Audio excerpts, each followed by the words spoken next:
শনিবার যথাযোগ্য মর্যাদায় উদযাপিত হলো বালুরঘাট দিবস। এদিন বালুরঘাট প্রশাসনিক ভবন চত্বরে ভারতের জাতীয় পতাকা উত্তোলন করেন দক্ষিণ দিনাজপুর জেলা পুলিশ সুপার চিন্ময় মিত্তাল। প্রসঙ্গত, মহাত্মা গান্ধীর ডাকে ভারত ছাড়ো আন্দোলনে গুরুত্বপূর্ণ ভূমিকা পালন করেছিলেন তৎকালীন বালুরঘাটের স্বাধীনতা সংগ্রামীরা। 1942 সালে ভারত ছাড়ো আন্দোলনের ঢেউ আছড়ে পড়ে বালুরঘাটেও। 1942 সালের 14ই সেপ্টেম্বর বালুরঘাটের উপকণ্ঠে ডাঙ্গি নামক এলাকায় স্বাধীনতা সংগ্রামীরা জড়ো হয়ে সেখান থেকে বালুরঘাট শহরে এসে বালুরঘাটের ট্রেজারি বিল্ডিং থেকে ব্রিটিশদের ইউনিয়ন জ্যাক পতাকা নামিয়ে ভারতের জাতীয় পতাকা উত্তোলন করেন স্বাধীনতা সংগ্রামীরা। সেই সময় প্রায় 2 দিন স্বাধীনতার স্বাদ পান বালুরঘাটবাসী। সেই ঘটনার স্মরণে প্রতি বছর 14ই সেপ্টেম্বর বালুরঘাট দিবস পালন করা হয় বালুরঘাটে।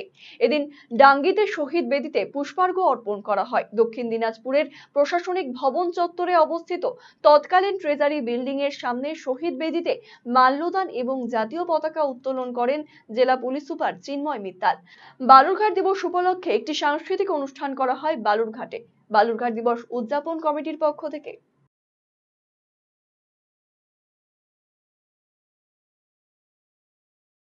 আজকের অনুষ্ঠান গান্ধীজির 1942 সালে আগে বম্বে থেকে যে কনফারেন্স হয়েছিল তাতে কুইট ইন্ডিয়া মুভমেন্ট বা ভারত ছাড়ো আন্দোলন, সেই ঢেউটা বালুরঘাটে এসে পড়েছিল এবং আমার ঠাকুরদা শরৎরঞ্জন চট্টোপাধ্যায়ের নেতৃত্বে 6 মাস ধরে উনি অর্গানাইজ করে বিভিন্ন জায়গা থেকে লোকজন এনে 10,000 লোক গ্যাদার করেছিলেন এই প্রতিবাদটা করবার জন্য যে ইংরেজ তুমি ভারত ছাড়ো।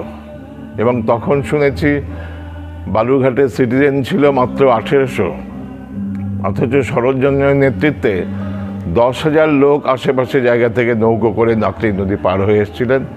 তারা মিছিল করে এখানে এসে বালুরঘাট আদালত নথি পুড়িয়ে দেয়, post office, cooperative bank, treasury লুট করে জনসমুদ্র, প্রচুর লোকজন, টাঙ্গি বর্ষা সব কিছু নিয়ে আদিবাসী সম্প্রদায় আশেপাশের গ্রামের লোক এসেছিলেন এবং শরৎচন্দ্র চট্টোপাধ্যায় নিজে ইউনিয়ন জ্যাকের পতাকা এখানে যেটা ঝুলছিল সেটাকে দাবিয়ে দিয়ে ভারতবর্ষের তেরঙ্গা পতাকা তুলে দিয়েছিলেন। তখন ব্রিটিশ শাসন চলছিল, তাতে ইমিডিয়েটলি শরৎচন্দ্রদের মাথার দাম হয়েছিল 10,000 টাকা ধরে দিতে পারলে। আরও যারা যোদ্ধা ছিলেন কানু সেন, পুলিন বিহারী দাশগুপ্ত, আনারস, তাদের 2,000 টাকা মাথার দাম ডিক্লেয়ার হয়েছিল।